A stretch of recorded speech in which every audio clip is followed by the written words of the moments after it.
besar. Saya akan bicara market maker. Itu nanti kita akan diskusi habis. Saya akan cerita sedikit apa itu kecerdasan finansial, gitu. Karena ini kecerdasan yang tidak pernah dipelajari oleh banyak orang, gitu sebenarnya. Nah, kita bicara dulu kecerdasan finansial. Nah, pendapatan menurut kecerdasan finansial itu ada 3, yaitu active income. Bapak Ibu kerja, Bapak Ibu bisnis dapat income, itu active income. Yang kedua passive income. Passive income itu ketika Bapak Ibu tidak bekerja, income-nya meningkat. Income itu bisa Bapak Ibu beli aset yang kemudian lama kemudian meningkat. Ada juga beli aset kemudian disewakan, asetnya menghasilkan income bagi dianya gitu. Yang terakhir portofolio. Portofolio adalah pilihan-pilihan atau gabungan dari berbagai macam passive income. Jadi ada masanya di mana Bapak Ibu nanti almost doing nothing gitu, hampir doing nothing, portofolionya terus menghasilkan uang bagi dia. Jadi ada orang yang investasinya di properti, di saham, ataupun di bisnis. Ya. Mungkin Bapak Ibu mengenal Pak Sandiaga Uno ya. Pak Sandiaga Uno itu hidupnya dari saham. Gitu. Kemarin kita sempat hitung dengan teman-teman di sana, dia setahun itu hampir 15 M. Jadi dia punya Saratoga, berapa juta dia punya saham di situ. Gitu. Kalau per 6 bulan itu dapat berapa perak, totalnya gitu kurang lebih setahun dia 20 M. Jadi kalau Anda punya 20 M kan sebenarnya setahun gitu, ya nggak ngapa-ngapain juga santai, gitu kan?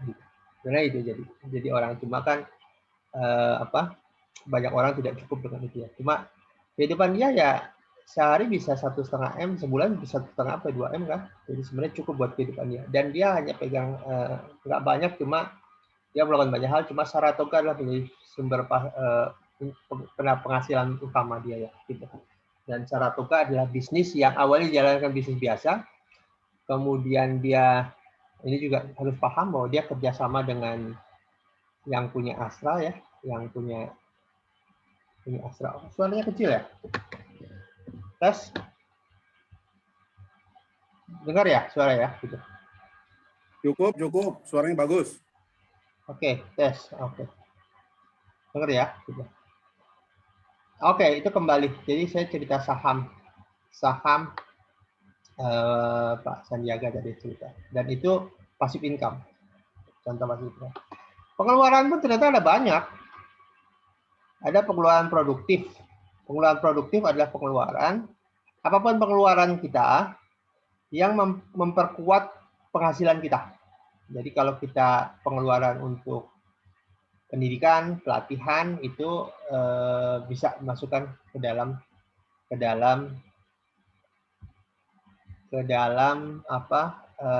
pengeluaran produktif. Dan ini bagus kalau itu. Yang kedua ada pengeluaran konsumtif. Nah ini juga yang kita harus clear. Ada pengeluaran direct konsumtif. Direct itu kita beli makanan, liburan dan sebagainya direct. Ada yang pengeluaran sifatnya pasif. Pasif itu adalah kita diam, pengeluaran itu tetap ada. Listrik, langganan apa, langganan Netflix, langganan apa, itu pasif ya. Yang paling ngeri ini yang terakhir, pengeluaran invisible. Pengeluaran invisible adalah pengeluaran yang sebenarnya kita tidak sadari keluar. Apa contohnya? Inflasi. Kemampuan daya beli ya, yang mungkin sekarang inflasi itu 5-6% kalau tidak salah. Jadi kalau kita punya uang 1 juta, kita nggak apa-apain gitu, kita nggak naruh di bank ataupun investasi, maka uang itu berkurang 6% kemampuan membelinya. Dan ini kita nggak paham gitu. Kadang-kadang kita paham dulu kita beli gorengan gitu, 1.000 bisa dapat, sekarang 1.000 cuma dapat 1, anggap begitu. Yang ketiga ada pengeluaran tampak kelihatannya produktif padahal enggak gitu. Yaitu keluaran apa? Misalnya kita beli kendaraan, gitu, kendaraan belinya cicil. Gitu. Kalau kita beli cicil, jelas setelah masa akhir cicilan itu akan berkali-kali lipat harganya. Saya suka menyarankan orang daripada Anda beli cicil, lebih bagus beli second. Gitu. Karena second itu pergerakan harganya tidak terlalu miring gitu, saat nanti jual kembali. Gitu. Ada pengeluaran, ini mirip dengan tadi, kelihatannya konsumtif, padahal produktif. Misalnya apa? Pengeluaran tadi buat pendidikan, buat pelatihan, buat apa? Investasi dan sebagainya. Itulah kelihatan konsumtif daripada produktif. Ya, dan sekarang saya akan bicara masuk ke poin-poin tentang financial kecerdasan. Ini dirumuskan oleh Robert Kiyosaki, dan ini sebenarnya kita nanti jadi pegangan kita. Oke, saya mau cerita gini, pertanyaannya ya. Apa yang diperlukan kita agar kita loncat dari kumpulan ikan ini? Kumpulan ikan itu arti kumpulan teman-teman keseharian kita yang menurut penelitian ya, orang susah itu biasanya senang hidup dengan orang-orang yang susah gitu. Jadi mereka berkumpul dalam jamaah yang susah, berdialog tentang hal kesusahan, sehingga tidak pernah berpikir untuk loncat dari situ. Kalau penghasilan kita sehari-hari sebulan 5 juta, kita akan lebih suka kumpul dengan orang yang sejenis. Satu sisi kita butuh jam dari kumulatif supaya apa? Pengetahuan kita meningkat, mindset kita meningkat. Jam itu bentuknya either Bapak Ibu gaul dengan orang yang selaras, yang punya wawasan, atau baca buku. Baca buku udah alat kita untuk loncat. Jangan cerita kalau kita berada di teman-teman yang penghasilannya ratus sama sekitar 5 juta atau kan sebulan misalnya. Kita cerita untuk ingin punya rumah, punya itu nggak akan di approve oleh mereka, kadang ngimpi aja loh. Kita butuh jam dari lingkungan itu. Dan kita akan mulai dengan 4 media orang cari duit. Ya, pertama adalah employee, itu karyawan ya gitu. Yang kedua self employed itu coach kayak saya tuh. Kalau kita nggak kerja kita nggak dapat duit. Itu artinya kuadran kiri itu kuadran yang menukar waktu dengan uang. Jadi kita harus kerja, harus kasih uang. Kita perlu geser ke kanan, yaitu pemilik bisnis. Pemilik bisnis itu yang ngerjain orang lain. Dia yang monitor dan ngasihin uang. Yang terakhir investor. Nah dulu orang harus jadi business owner dulu untuk jadi investor, gitu. Karena butuh uang untuk menjadi investor. Maka orang bisnis dulu gitu. Sekarang enggak. Sekarang medianya ada orang bisa jadi kayak Warren Buffett gitu. Orang tidak harus menjadi kayak apa? Amazon gitu atau kayak siapa? Facebook yang pemilik Facebook gitu. Enggak harus ya. Orang bisa langsung jadi investor. Kenapa? Karena investasi bisa dilakukan dengan nilai yang kecil. Ini insya Allah ruang yang bisa disediakan dan kita lakukan itu. Dan inilah ruangnya ibu-ibu. Jadi Anda tidak harus mulai jadi business owner untuk jadi investasi. Kita bisa menyisihkan uang belanja dan sebagainya, dapat duitnya buat investasi. Jadi kita bisa jump langsung ke kuadran terakhir yaitu investor. Oke, ini sekarang kita bicara 8 kecerdasan finansial yang harusnya kita miliki. Ini kemarin saya ada orang nanya tentang reksadana ke saya, jadi saya akan cerita gini. Pertama, kita harus tahu mana bedanya aset dengan kewajiban. Jadi dalam hitungan akuntansi ada aset, ada liability gitu. Nah, yang sering orang salah, sebenarnya liability dianggap aset, misalnya kendaraan, rumah. Kalau bilang saya investasi di rumah gitu. Pertanyaannya adalah rumahnya itu menghasilkan uang buat dia atau menghasilkan kewajiban untuk membayar cicilan. Kalau dia menghasilkan kewajiban bayar cicilan, maka itu bukan aset, itu adalah kewajiban. Aset adalah media untuk menghasilkan uang. Satu. Kedua, bedakan arus vital dengan modal. Modal adalah ketika kita beli rumah, hari ini harga 100 juta, 5 tahun lagi kita jual harganya 500 juta. Itu namanya modal. Tapi arus kas adalah hari ini kita punya rumah, harga 200 juta, kita sewakan, dan kita hidup dari hasil sewanya. Itu namanya arus kas. Nah, seorang yang cerdas finansial nyarinya arus kas. Karena uangnya bisa dipakai buat kehidupan dia. Ketiga, kecepatan. Nah, dalam ilmu kecerdasan finansial ada istilah kecepatan. Kecepatan itu apa artinya? Uang yang masuk harus lebih cepat dibanding uang yang keluar. Nomor 4, pengembangan. Kita seorang orang yang cerdas secara finansial selalu terus belajar mencari bagaimana mengembangkan uang dengan baik, dengan cepat ya. Jadi bagaimana uang kita bertambah? Bagaimana passive income tiap tahun kita bertambah? Passive income kita sekarang berapa? 10%. Kita gimana caranya 15%? Dan itu harus digabung. 5, bedakan hutang baik dengan hutang buruk. Nah, ini penting nih. Saya juga dulu salah, tapi sekarang kita pastikan. Hutang baik adalah menghasilkan cash flow, hutang buruk menghasilkan beban. Itu aja. Hutang baik membuat kita menjadi bertambah uangnya, hutang buruk adalah membuat kita berkewajiban bekerja keras untuk membayar cicilan. 6, proteksi. Kita harus memproteksi uang kita. Kita proteksi dari inflasi, kita proteksi uang kita dari non budgeting atau keuangan yang buruk yang membuat kita lebih banyak minusnya gitu dibanding plusnya. 7, nah ini kembali saya berhubungan dengan reksadana kemarin ada orang berdaya sendiri gitu. Reksadana adalah kumpulan uang yang diberikan pada orang lain dan orang lain ngerjain buat kita. Pertanyaannya adalah puaskah kita ketika uang kita hilang atau untungnya nggak banyak. Nah, reksadana itu begitu sebenarnya. Reksadana kan kumpulan uang kemudian dipakai main oleh dia, oleh seorang manajer investasi ya. Dan nanti keuntungannya baru bagi hasil. Itu betul sebenarnya. Cuma tantangannya adalah manajer investasi tidak namanya investasi ya, tidak ada semuanya bagus juga gitu. Kadang-kadang uang kita mungkin tidak sampai 0 ya, karena kan pemerintah memproteksi. Tapi nilai NAB kita bisa kadang-kadang bisa sangat kecil gitu. Bahkan sampai tidak ada artinya gitu. 8, alat ukit. Alat ukit adalah pengetahuan jaringan gitu. Itu yang mau kita bangun sekarang gitu. Jadi kami di Kasaba itu, saya sebagai penasihatnya, bahkan nanti saya belum bisa gabung. Kita ingin ngajarin orang, you invest gitu. No matter berapapun uang yang kita punya, invest. Invest itu di bisnis atau di banyak variasi investasi. Tapi karena hari ini kita lagi ngetrend adalah saham, bukan tentang trennya sebenarnya. Saham itu bisa dilakukan dengan nilai yang kecil, maka kita akan lakukan itu dulu di awal. Kita akan pilih investasi yang disukai Allah ya, bukan investasi yang subhat, yang gorok gitu, bukan juga investasi yang dilarang syariah gitu. Karena apa? Kalau dilarang syariah tentu kita nggak berkah dan uang kita jadi kita nggak bisa menghasilkan uang lebih banyak. Itu maksudnya Bapak Ibu. Hari ini kita akan diskusi itu dan nanti kita akan diskusi dengan Mbak Dewi gitu.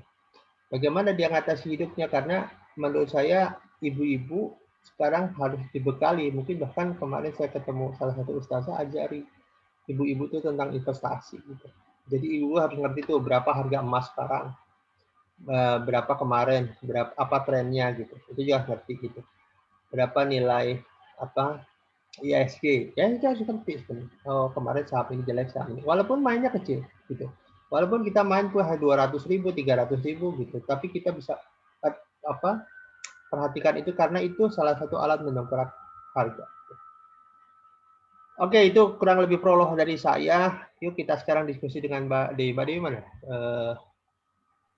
Ya, hadir, Coach. Ya, Assalamualaikum. Assalamualaikum warahmatullahi wabarakatuh. Nah, saya mau dialog dengan Mbak Dewi. Mungkin Bapak Ibu nanti kalau mau langsung bertanya boleh gitu. Karena saya ingin carikan profil seorang ibu rumah tangga yang saat ini sudah perannya dibutuhkan gitu. Dan memang kita terutama yang background-nya karyawan ya gitu. Karena saya kemarin berkali-kali selama COVID ini ada orang curhat, kadang-kadang mampir ke ngajak dialog, diskusi, sekaligus curhat juga sebenarnya kehidupan dia. Dan saya melihat bahwa opsi dia sedikit untuk cari penghasilan karena background-nya karyawan. Ketika dia mulai bisnis pun hanya jualan lewat WA, begitu gagal dia berhenti. Sekarang kita mau cerita dulu, nih ada Mbak Dewi. Mbak Dewi ya? Ya, Pak. Oke. Mbak Dewi bisnisnya apa sekarang? Investasi atau bisnisnya apa aja di bidang apa?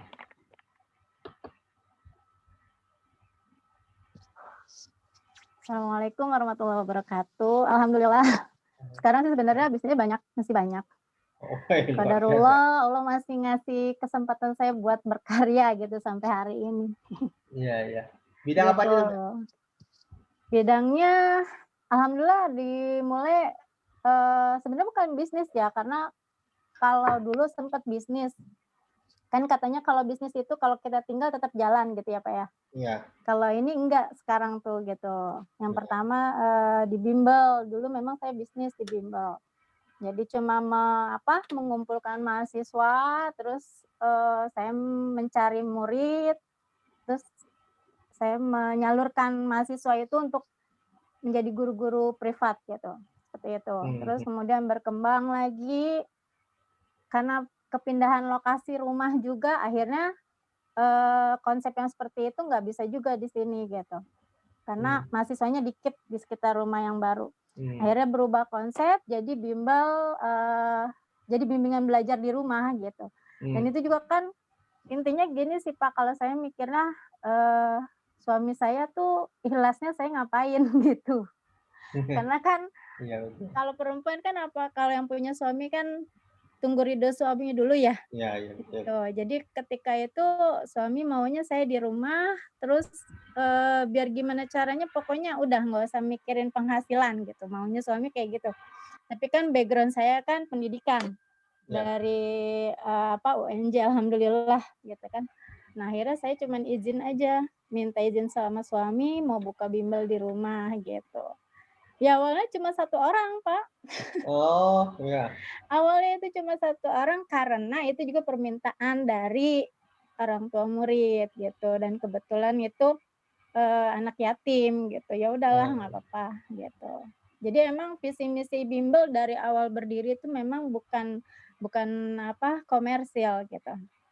oh, oke oke. Begitu 3 tahun yang lalu ketemu sama Mbak Diah di Nuskin, dikenalin juga sama Nuskin, alhamdulillah juga, bisa jalan. Nah, bimbel itu udah 11 tahun, Pak, waktu itu. Oh, Waktu 11 tahun ketemu ya? Mbak Diah 3 tahun yang lalu tuh sudah 10 tahunan gitu ya. Tapi nggak ada kemajuan gitu, Mmm. muridnya ya segitu-gitu aja gitu. Nah kemudian ketika ketemu Mbak Diah di Nuskin kan beda beda kerjanya etasnya beda ya. Iya iya. Iya. Disemangatin, kemudian harus punya mimpi gitu kan, terus Mmm. punya target. Sedangkan waktu di bimbel tuh saya cuman kalau dibilang mengikuti air mengalir aja gitu waktu di bimbel yang pertama itu. Jadi 11 sampai 12 tahun itu bener-bener blas cuma ngajar, ada murid alhamdulillah, nggak ada ya udah gitu, ada orang di rumah doang gitu kan. Karena emang, konsepnya bukan untuk komersil. Tapi alhamdulillah sih bisa bisa bantu keuangan keluarga juga. Nah, berkembang itu sejak saya kenal Nuskin aja, Pak. Alhamdulillah di situ Nuskin juga. Terus, terima kasih juga sama Mbak Diah udah mempertemukan saya dengan Nuskin yang, sampai hari ini masih saya jalani juga jadi terapis spa. Jadi, kerjaannya nyetrika wajah orang. Dulu juga di Nuskin saya nggak punya modal. Jadi bener-bener yang, dari nol gitu ya.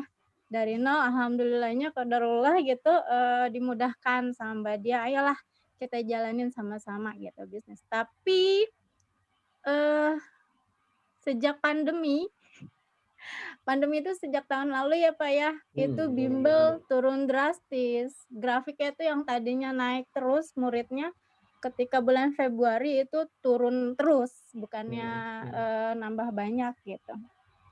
Dan memang, kembali lagi ke visi misi awal, saya diingetin sama adik saya.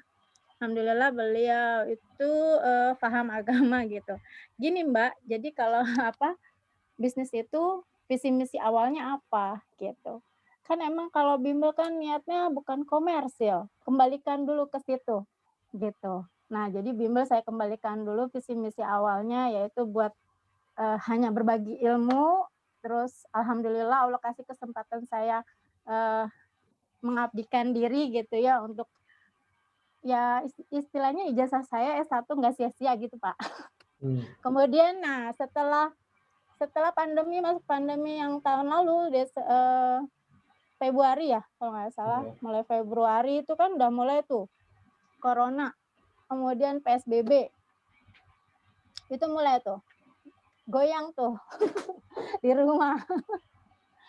Istilahnya mah, Ekonomi anak-anak ya? yang tadinya bisa ikut les gitu ya, jadi ibu-ibunya pada mundur gitu, minta off dulu ya Miss gitu, enggak les dulu kayak gitu. Kemudian anak-anakku juga yang tadinya bisa les ke sana kemari kan harus off juga ketika pandemi gitu.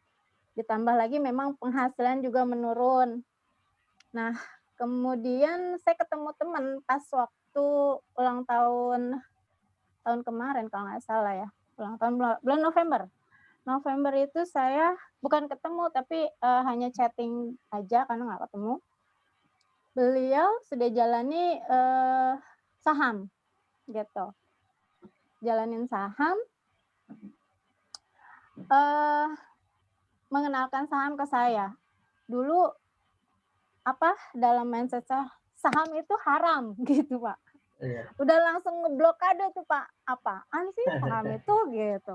Udah ngeblokade. Suami juga gitu, "Apaan sih Bu saham?" Gitu, "Nggak jelas," gitu kan. Ditambah waktu itu customer spa saya, kan saya biasanya, mobile spa ya, Pak, ya, Iya. dipanggil-panggil gitu kan untuk facial, untuk spa-in orang gitu, tubuh, terus wajah seperti itu juga menurun. Yang tadinya biasanya seminggu bisa 3, 4 kali yang manggil, ini sebulan sekali juga udah alhamdulillah gitu kan. Gitu, pokoknya menurun deh penghasilan tuh padahal banyak dari Nuskin gitu, bukan dari bimbel juga, banyak dari Nuskin karena dari customer yang repeat order, terus sama yang dari spa lebih banyak daripada yang repeat order itu. Nah, dari situ tuh Pak, udah gitu downline juga kalau di Nuskin kan memang, kalau downline-nya banyak, alhamdulillah tambah banyak gitu ya.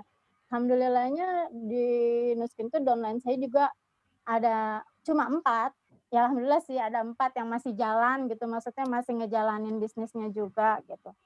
Jadi ya paling transferan dari perusahaan Nuskin segitu aja gitu. Dan saya ini juga belum maksimal karena kan cuman dari rumah mikirnya. Tapi ya, namanya kebutuhan kan harus tetap ditutupi Iya, ya, Pak, iya betul. gitu. Tapi saya juga bukan orang yang apa ya, yang gampang minta sana sini, enggak gitu, tapi saya cuma mikir, "Ini gimana nih caranya?" Gitu. Nah, kemudian ketika saham dikasih tahu sama teman, bulan November, saya disuruh pelajari dulu. Waktu itu saya disuruh langsung download aplikasi Haki Saham IDX itu. Nah, di HP apaan sih gitu kan. Nah, dari situ tuh udah jelas di Haki Saham IDX itu ada video YouTube-nya gitu ya, tutorial cara milih saham, tutorial, cara baca analisanya gitu kan, cara menganalisa sahamnya, terus cara membelinya juga ada di situ tutorial. Nah, saya memutuskan untuk ikut saham itu Desember awal. Desember Kebetulan 2020. ya, Desember awal 2020. Iya, baru baru. Kebetulan waktu itu Pak Ari juga ngasih tabel 1M pertamaku. Iya. Wah, di situ bener-bener, bener ya 17 bulan ke depan saya bisa punya uang 1M, kayaknya udah kebayang tuh, Pak. Tapi dari mana kan gitu, Iya. dari mana kan gitu. Saya maunya sih dari yang bener-bener hasil, sendiri gitu, maksudnya, Iya. apa ya, nggak mungkin tanpa bantuan Allah, nggak mungkin gitu, Iya. tapi tetap gitu. Jadi Iya, ya iya. bismillah, saya bilang, "Bantu saya untuk, buka rekening saham." Saya bilang gitu ke teman. Akhirnya dibantu, Pak, saya kan gaptek juga sebenarnya. Jadi waktu pendaftaran dia bilang, "Buka dulu rekening BNI yang biasa," dia bilang. Jadi waktu itu buka rekening BNI biasa sempat terkendala dana, karena, kalau yang buka rekening BNI di pusat, mintanya minimal 1 juta, 1,5 juta gitu kan. Tapi kalau yang di BNI, kecamatan, itu alhamdulillahnya, apa namanya, bisa 500.000 Pak, alhamdulillah banget itu. Terus ya udah buka rekening BNI 500.000, lalu pendaftaran di BNI Sekuritasnya teman saya yang bantuin, di www.bnisekuritas.co.id. Nah, dari situ baru sambil menunggu ACC dari BNI Sekuritasnya, sambil nunggu kan itu masih nunggu 15 hari lagi Pak, jadi Iya. pendaftaran itu awal Desember, setelah 15 hari baru saya dapat rekening saham, Sama. gitu. Tapi sebenarnya bisa di bawah itu kan kalau sekuritas yang lain ya. Bisa, sekuritas banyak Pak. Jadi bukan cuma di BNI aja. Teman saya juga ada yang dari Pintrako, terus Bibit juga ada ya. Ya, kalau Bibit lebih ke reksadana. Yang satu lagi apa tuh? Ini apa? Ajaib ya, Ajaib, aplikasi ajaib. Ajaib juga ada gitu. Tapi memang kalau saya sih karena dari awal di BNI itu benar-benar pure sendiri Pak. Jadi analisa sendiri, terus memutuskan sendiri. Tapi memang ada pembimbingnya sih. Ada grup-grup Telegramnya juga gitu yang menginformasikan hari ini harus pantau saham apa, beli apa, terus jual di angka berapa gitu. Jadi semua udah ada yang ngatur kayak gitu, tapi ya terserah kita semua kembalikan resiko itu ke kita sendiri. Sekarang main saham beresiko nggak? Karena banyak orang nanya ini nih, main saham beresiko nggak nih Mbak? Kalau dibilang beresiko ya semua sih sama aja ya. Sama aja Pak. Semua bisnis itu beresiko kan gitu. Sama aja, tapi kalau di saham itu biasa aja. Kenapa? Kalau di saham itu saya ngerasa tuh apa ya? Saya nggak butuh memaintain customer gitu kan. Ya. Padahal itu yang paling berat Pak, apalagi namanya MLM kan, memaintain customer itu paling berat. Setiap hari harus di-say hello gitu kan. Tapi kalau di saham itu benar-benar saya sendiri gitu. Jadi kalau soal resiko itu sebenarnya sama aja, biasa aja gitu. Terus ya samalah dengan kayak bisnis-bisnis lainnya gitu, semua butuh ilmu. Karena tanpa ilmu juga semuanya juga beresiko kan. Iya, betul. Nah, gitu, ini tetap harus belajar terus gitu. Iya, ini menjawab pertanyaan banyak ibu-ibu. Apapun beresiko ibu-ibu. Mau main dagang es pun beresiko kalau kita nggak tahu ini. Jadi gitu ya.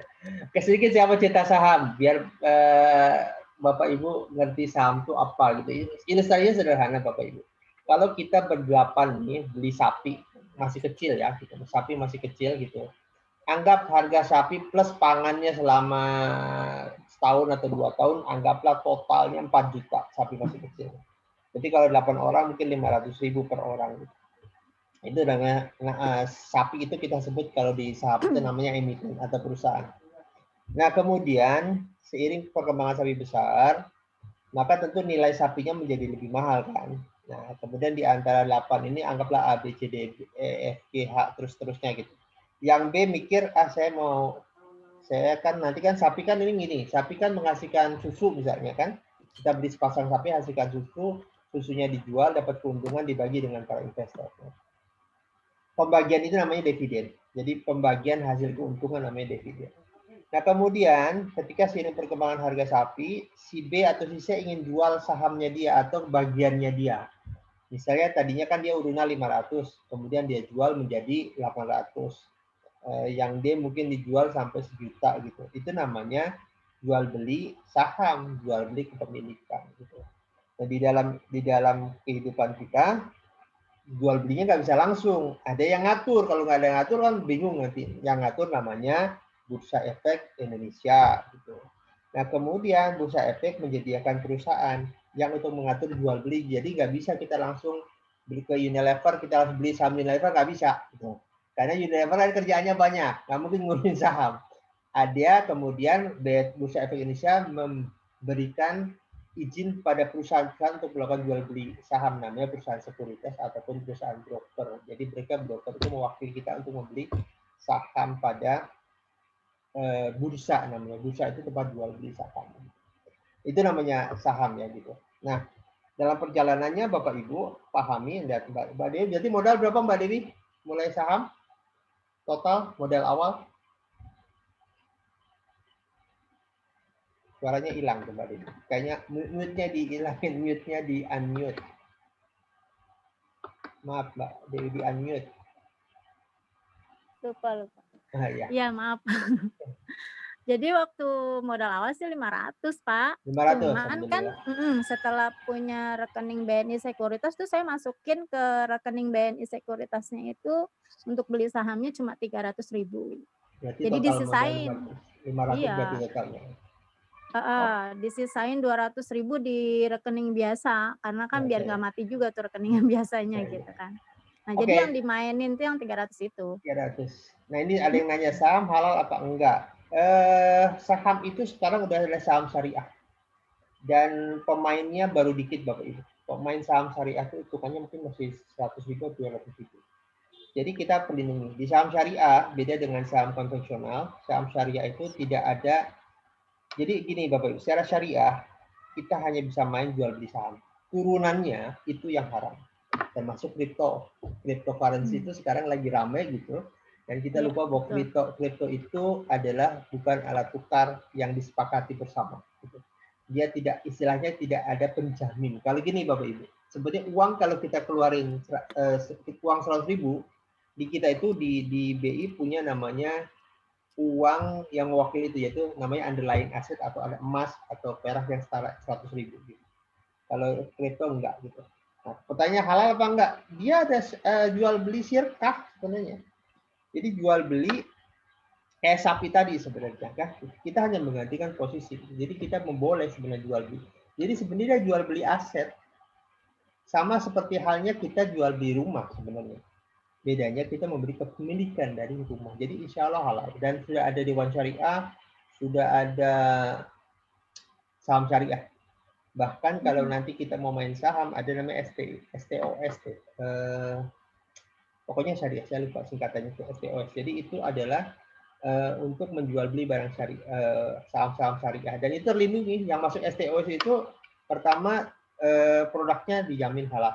Produk yang dijual belinya gitu. Yang kedua operasionalnya. Yang ketiga, karena ini kita bukan dunia Islam, hutang dia, hutang berbau konvensional maksimal hanya boleh 10% atau berapa persen gitu. Jadi ada aturan mainnya gitu untuk bisa masuk ke dalam saham syariah. Jadi kita terlindungi insya Allah dengan kalau kita masuk nanti dengan STOS itu. Nah itu tidak semua broker punya STOS gitu. Tapi kalau kita nggak boleh gabung STOS pun nggak apa-apa. Kita kan nggak sejalan beli saham berbintang tentunya. Itu pasti anggaran. Kita beli saham yang jelas-jelas saham produknya untung. Produknya sesuai dengan syariah. Di luar dari jual beli saham ada turunannya itu, ada option, ada tip plus, margin dan sebagainya, itu yang haram. Jadi kita hanya boleh bermain saham, jual beli saham ya. Tidak itu di luar itu. Itu kunci ya itu. Jadi kalaupun Mbak Dewi misalnya nggak join di perusahaan syariah gitu, STOS, tapi kan kita bisa batasi diri, beli sahamnya jangan saham-saham yang nyeleneh, maksudnya saham-saham yang memang secara produknya di luar dari syariah gitu. Beberapa waktu itu kan ada orang BCA lagi bukan BCA, BRI lagi bagus kapan di tahun bulan apa tuh, lagi ramai-ramainya orang baik. Saya bilang jangan di BRI.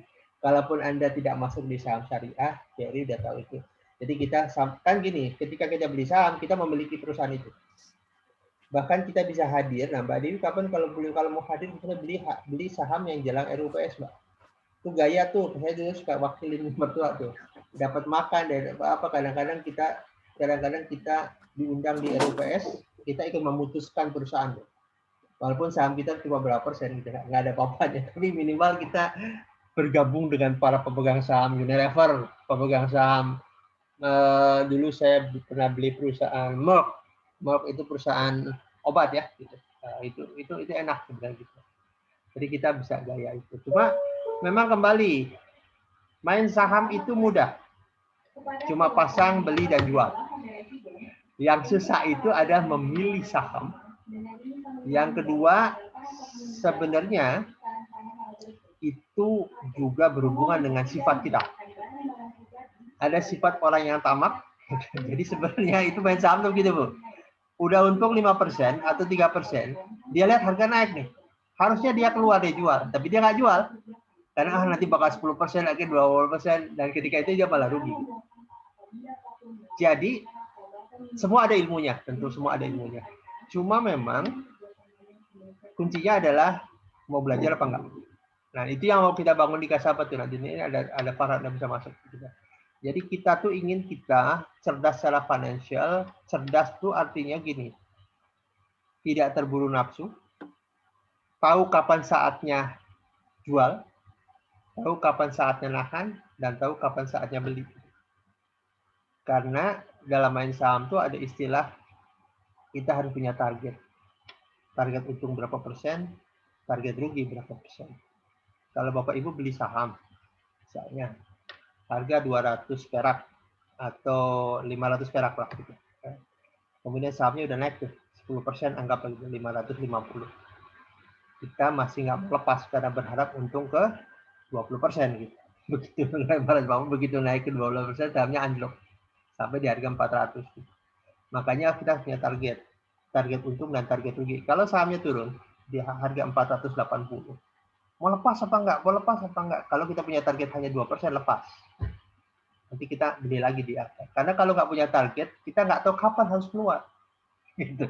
Saham turun 480, kita bengong duduk diam gitu. Nggak apa-apain. Kita harus lihat pergerakan. Gitu. Yang kedua, ya ini saya sering ngomong ke ibu-ibu tuh, bapak-bapak juga. Kalau main saham, bapak ibu harus wajib paham tentang neraca keuangan dan alat analisa. Kalau nggak alat analisa, belinya jadi untung-untungan itu, dan itu jadi judi.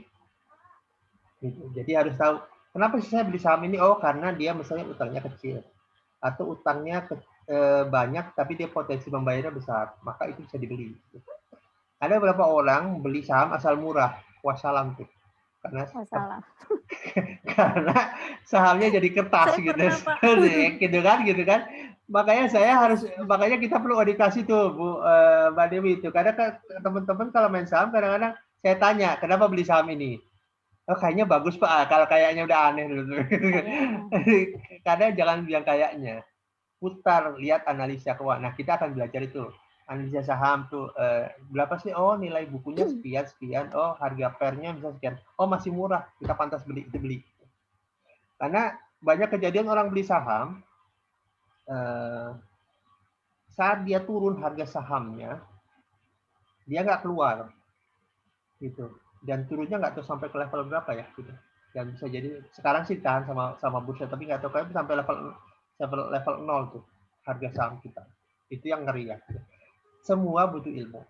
Makanya saya tidak nyarankan Bapak Ibu hari ini dengar ini, kemudian besok langsung daftar ke bursa, besok main saham. Wassalam sebenarnya. Wassalam. Karena itu kita nggak belajar. Di saham itu, ini dagang nih, perdagangan saham. Saham itu ada dunia lain yang juga bergerak, namanya dunia mafia. Yang juga harus paham. Jadi misalnya ada saham, ya tidak ada gerakan apapun, ujuk-ujuk naik. Nah itu saham orang-orang yang keburu nafsu ikut beli. Ikut beli dikerjain sama namanya mafia saham. Begitu atau naik keikut, begitu sampai level tertentu dilepas harganya turun bebas. Nasibnya nangis. Banyak orang kejadian seperti itu. Dan ini harusnya menjadi sinyal bagi kita bahwa semua ada ilmunya. Sama seperti hanya kita bisnis apapun ya gitu. Ada kawan bisnis lele, ya ini saya cerita sedikit bagaimana resiko. Lelenya waktu itu bibit lagi murah, jadi dia panen sekali 2 kali. Di bulan ketiga bibitnya murah, dia beli banyak banget. Dia ngerti bisnis kan, begitu pas panen oversupply, harga lelenya anjlok. Nah, setiap bisnis ada namanya games. Ada peak season, ada low season. Oke, Mbak Dewi mainnya full 24 jam atau gimana cara monitoring saham? Monitoring saham mah, ya kan karena saya ngajar Pak dari Senin sampai Jumat ya. Jadi alhamdulillahnya kalau saham itu sebenarnya cuman sedikit sih, kerjanya cuman 2 jam, 4 jam sehari. Itu dari jam 9 sampai jam 11, sampai jam 1:30 sampai jam 3:30 gitu. Jadi cuman 2 jam di pagi, 2 jam di sore. Itu aja sih setiap hari dari Senin sampai Jumat aja. Gitu. Artinya sambil ngasuh anak bisa ya? Bisa banget. Orang saya sambil ngajar juga bisa. Oh gitu. Kan saya jam segitu masih ngajar Pak. Cuman karena kan kalau saham itu kan udah bisa kelihatan gitu. Misalnya, oh saham ini bakal hijau besok, berarti standby aja di jam 9 sampai 9:30 karena itu fast trade-nya di situ gitu. Jadi ada fast trade, ada low trade gitu ya. Kalau udah lewat setengah 10 itu biasanya low trade. Ya. Jadi keluar masuknya orang jual beli tuh rada pelan gitu kalau udah lewat setengah 10. Jadi biasanya saya kerja cuma setengah jam itu aja, dari jam 9 sampai setengah 10, sama jam setengah 2 sampai jam setengah 4. Nah, setengah 4 itu biasanya kalau penutupan, melihat harga terakhir apa. Karena harga terakhir ketika penutupan itu akan berpengaruh besoknya. Iya. Kalau dia ditutupkan naik, berarti besoknya bakal lebih naik gitu, dan besok bisa dijual. Kayak gitu sih. Iya. Kayak gitu, gampang banget. Iya, apa? Yang enak lagi ini, Pak, teknik rehat dari Pak Ari itu juga enak sama. Bisa ngobatin orang. Iya, gitu. dan itu dipakai di saham sebenarnya, Mbak. Jadi ada istilahnya menahan stres, nggak terlalu stres sebenarnya orang itu, supaya tetap berpikir tenang, itu napas dimainin, supaya napas supaya nggak stres gitu. Saya mau ceritain satu chart ya, mungkin Mbak Dewi juga bisa nilai ini. Ini saya mau lihat. Enggak, saya mau bukan chart.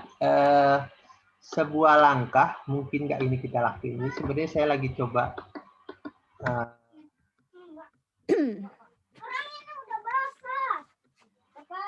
Nih, saya ingin cerita dan saya mau kejar ini sebenarnya. Jadi kalau kita main saham ya, anggap modal 100.000, anggap modal 100.000, dan kita target untung 3% sehari, rata-rata 3% sehari. Jadi kadang-kadang sehari bisa untung 5%, 6% dan sebagainya. Begitu juga rugi dan sebagainya. Kalau kita modal, anggaplah dengan ini sebenarnya 2,5% sehari. Jadi kita main saham, untungnya 2,5% sehari. Begitu untung 2,5% kita keluar. Dan kurang lebih gitu. Modalnya 100.000. Mulai dengan satu hari, jadi kan 20 hari kerja ya gitu ya. Modal 100.000, untung anggaplah berapa nih? 5%, 3% sampai 5% sehari lah. Gitu. Ini 50% nih, 3% bulanan, ini bulanan gitu. Bulanan itu anggap kalau kita 2,5% sehari, 20 hari kerja, itu artinya 50% sebulan. Itu kan gitu ya. Gitu. Nah, kita lakukan ini. Jadi dia di bulan ke-24 kalau main saham kita bisa dapetin 1 M.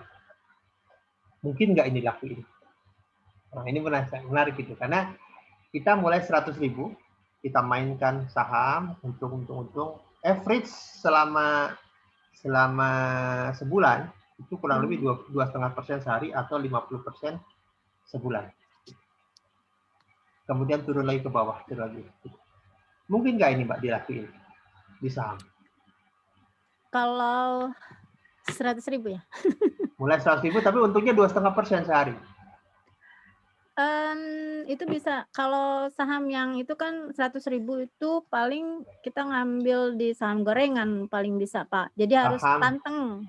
Ya, panteng ya. Harus pantengin, nggak bisa ditinggal.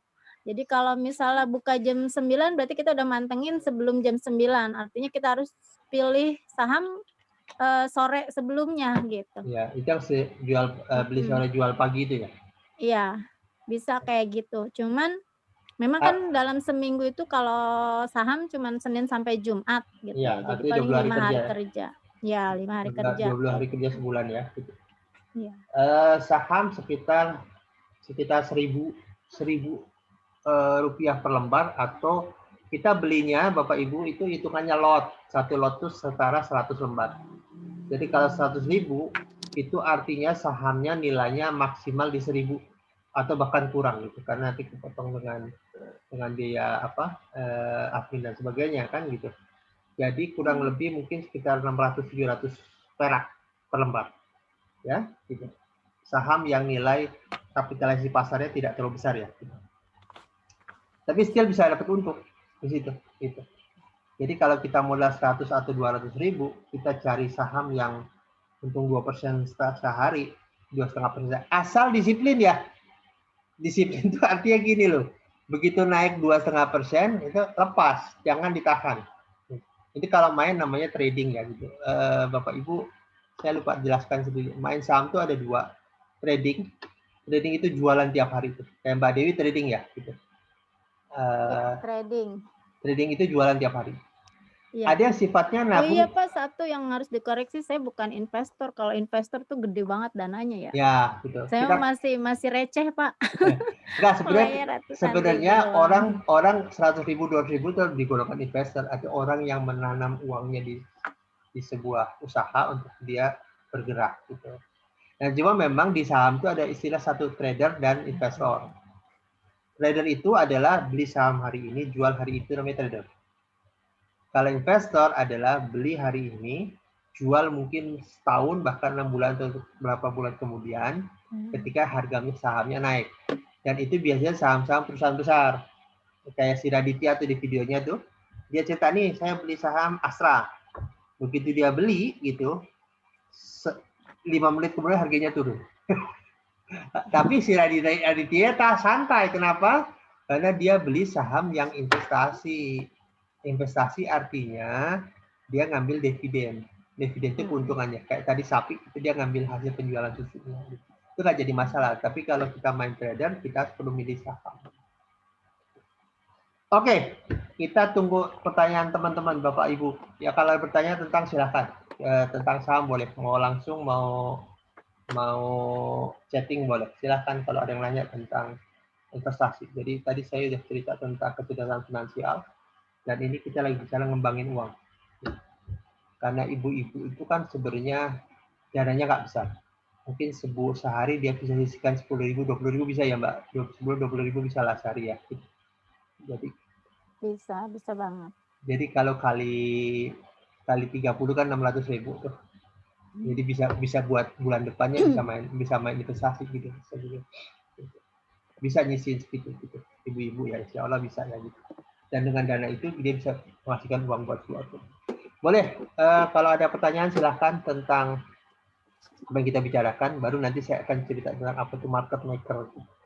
Karena harapan kita sepertinya bagaimana kita ini bisa main bersama, menjaga nilai, juga memastikan terjaga risiko. Gitu.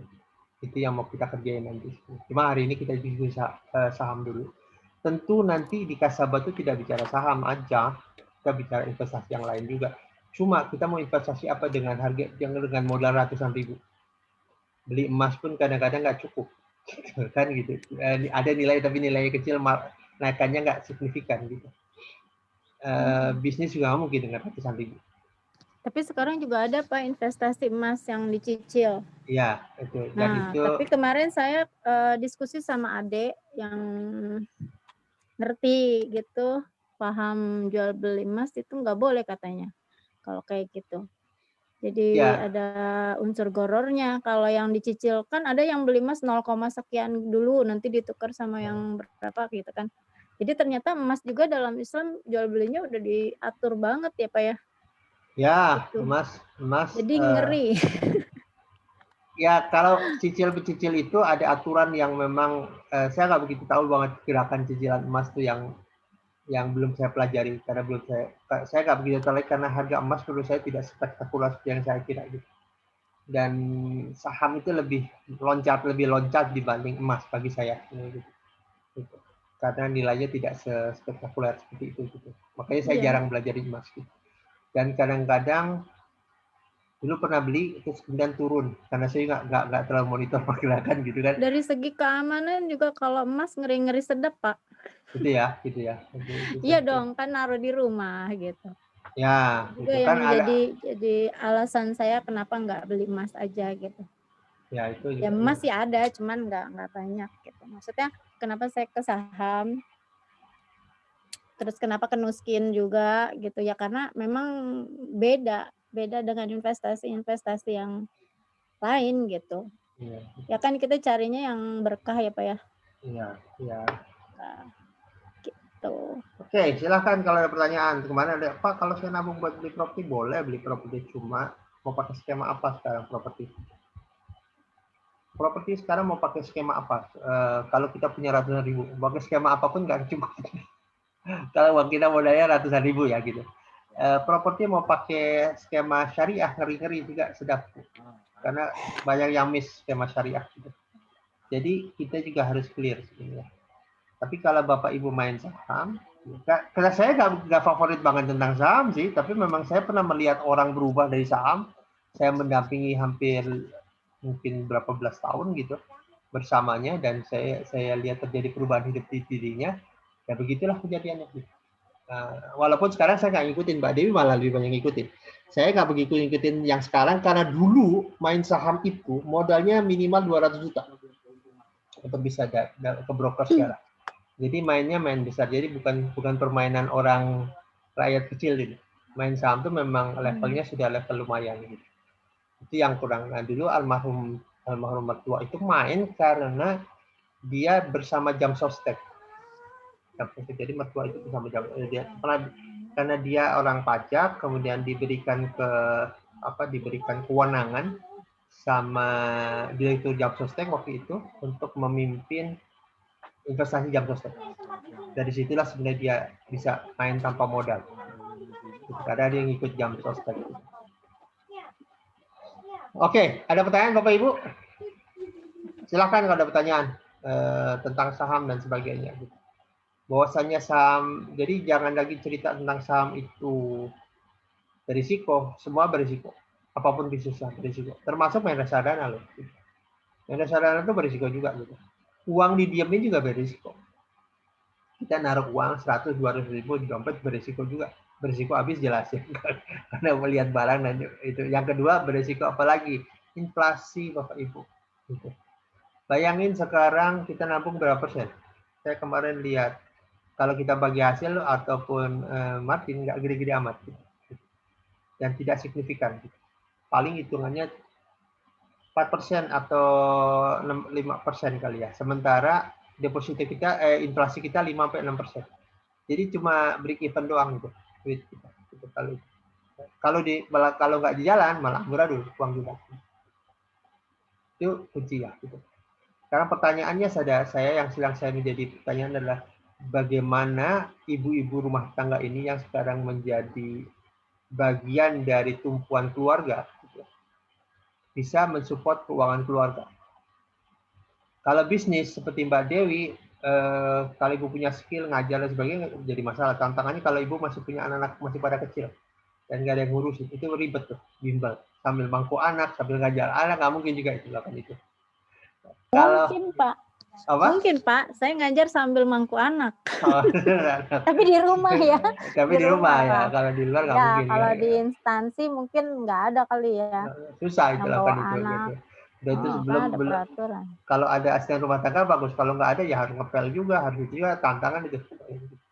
Nah itu jadi tantangan kita juga saat yang sama. Nah kalau seperti yang Mbak Dewi tadi bilang, kalau main saham tinggal monitoring aja, monitoring dan sebagainya. Iya, cuma 4 jam sehari. Oke, kalau nggak ada, saya mau share slide berikutnya dan saya mau cerita market maker. Ini yang mau saya ajak karena Kasaba lagi, teman-teman di Kasaba tuh lagi cerita mengumpulin orang. Pertama, satu, kita sedang membuat namanya layanan patungan modal. Jadi saya mau cerita sedikit tentang apa yang terjadi di Jepang. Ya. Di Jepang, jelang sehabis Perang Dunia Kedua, mereka tahu mereka akan terjajah secara ekonomi. Saya cerita Jepang dulu ya.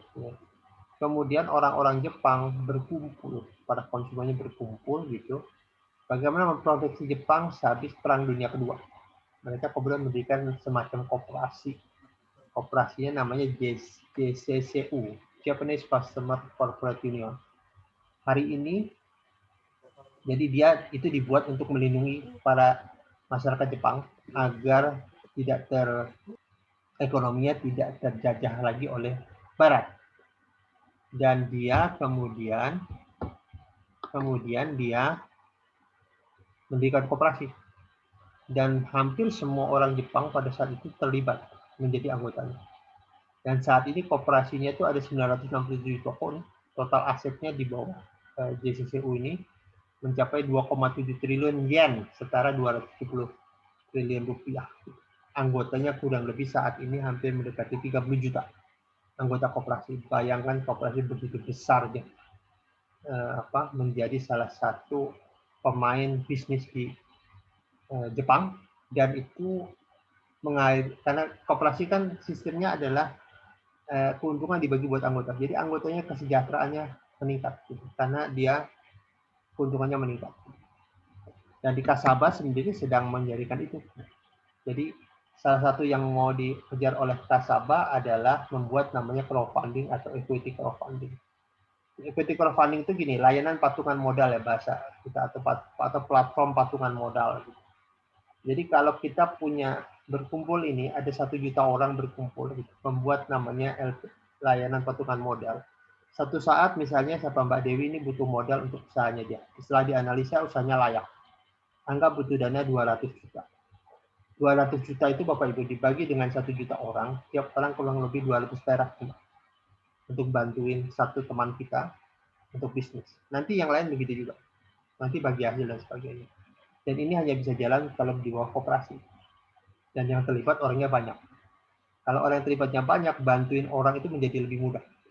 Mengapa lebih mudah? Karena orang itu dibantu oleh orang yang banyak. Dan nanti ada bagi hasil untuk kita. Bagi hasil lari ke koperasi. Koperasi karena anggotanya kita semua, maka keuntungannya lari ke anggota. Ini yang mau dikejar. Dan ini adalah salah satu alat memerangi riba. Jadi orang-orang itu kalau butuh modal nggak harus langsung ke bank, yaitu bersama koperasi. Itu satu. Yang kedua, saya mau cerita market maker. Market maker ini kumpulan orang. Bapak Ibu, kalau kita bisa berkumpul 1 juta orang, kemudian kita bisa bernegosiasi dengan perusahaan sekuritas. Kita minta misalnya, karena nanti ada biaya admin ya, kalau kita transaksi ada biaya admin.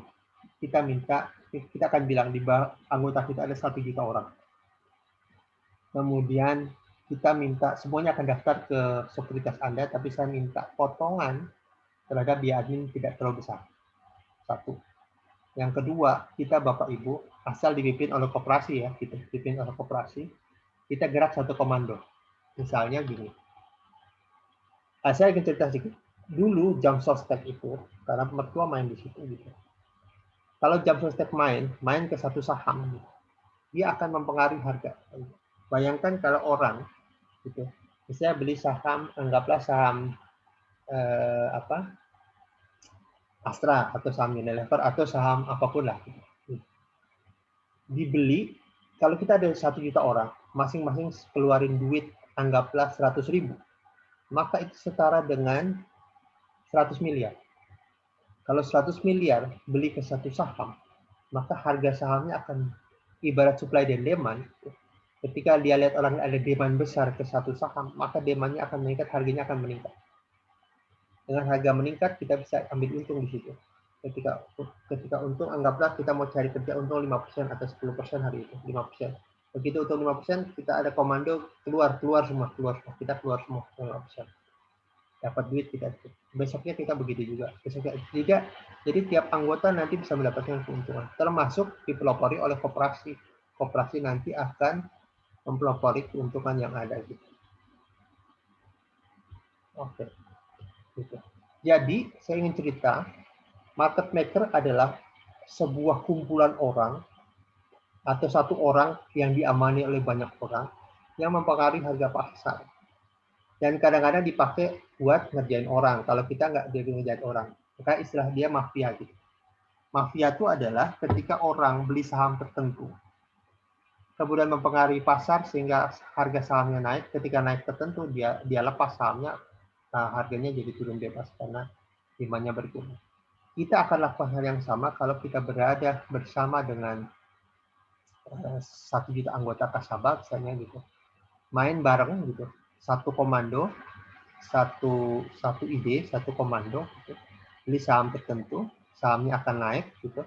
Begitu naik di harga tertentu, kemudian kita lepas. Gitu. Jadi kita akan bermain. Walaupun ini saya masih bertanya pada secara syariah sebenarnya. Walaupun sebenarnya tidak ada masalah sebenarnya. Saya akan selidiki lagi. Gitu. Jadi seperti halnya gini, kita dagang, ya, anggaplah beli satu sendal. Tapi kemudian sendal itu kita beli dengan anggota kita. Maka harga sendalnya karena banyak demand, kan harganya naik.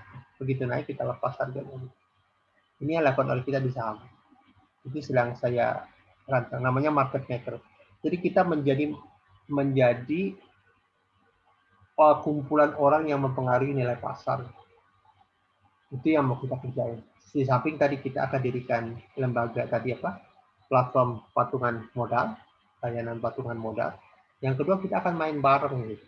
Main bareng dipelopori oleh, karena nama Kasaba nanti akan berubah jadi koperasi gitu. Kasaba akan mempelopori main saham gitu. Dan nanti ngajak para anggota untuk main di saham yang sama. Jadi kita menjadi pengaturnya gitu. Nah, kenapa harus koperasi gitu? Pertama, koperasi adalah ketika koperasi untung, anggota untung. Yang kemudian koperasi menjadi ikatan emosional, karena main begini sebenarnya, main permainan komunitas ini adalah hanya bisa berjalan kalau kita kompak dan satu komando. Dan karena yang menggerakkan adalah koperasi, di mana Bapak Ibu terlibat sebagai anggotanya, dan kalau koperasi untung, Bapak Ibu juga untung, maka semuanya ada ikatan emosional mempertahankan koperasi. Dari situlah kemudian kita akan bisa ngatur pasar. Namanya market maker. Ya, ide itu yang mau kita ajak. Jadi saya ngajak Bapak Ibu gabung gitu. Yuk gabung di Kasaba. Kita akan belajar saham dan investasi lain. Tentu saham akan jadi yang utama gitu. Apa itu saham, apa itu main saham dan sebagainya. Kemudian nanti setelah kumpul 1 atau 2 juta orang, kita gerakan menjadi market maker. Karena nanti dana terkumpul, selain digunakan untuk kegiatan sosial, digunakan untuk persiapan pembentukan koperasi. Nanti begitu koperasi jadi, kita akan ngajak para anggota yang sudah gabung itu menjadi anggota koperasi dengan simpanan pokok dan simpanan sesuai dengan standar koperasi. Dan simpanan pokoknya nggak besar, paling 10.000 atau 20.000. Bakal itu. Karena dana digunakan dana untuk operasional koperasi, membangun jaringan atau tadi layanan patungan modal, sekaligus kita memulai mengurus perizinan dan sebagainya. Kita juga akan memulai gerakan tadi menjadi market maker sekaligus belajar saham. Jadi kita ingin Bapak Ibu juga tidak hanya mendapatkan keuntungan, tapi dapatkan ilmunya. Ilmunya dari mana? Ilmunya dikembangkan secara viral. Nah, jadi Bapak Ibu, yang mau kita kerjakan adalah, Bapak Ibu bisa lihat tuh di tabel samping gitu. Jadi kita ingin gabung, kita akan ngajak Bapak Ibu membangun jaringan belajar, jaringan estafet belajar. Jadi nanti Bapak Ibu yang di sini kalau berniat gabung bersama kita, nanti gabung di WA group ataupun medsos yang lain, nanti kita akan diskusikan. Untuk bisa gabung menjadi anggota Kasaba hanya bayar minimal 10.000 ya gitu. Tapi syaratnya satu, Bapak Ibu mau menularkan, mengestafetkan ilmunya minimal pada 2 orang. Karena kita ingin kejar itu sampai mendapatkan 2 juta orang.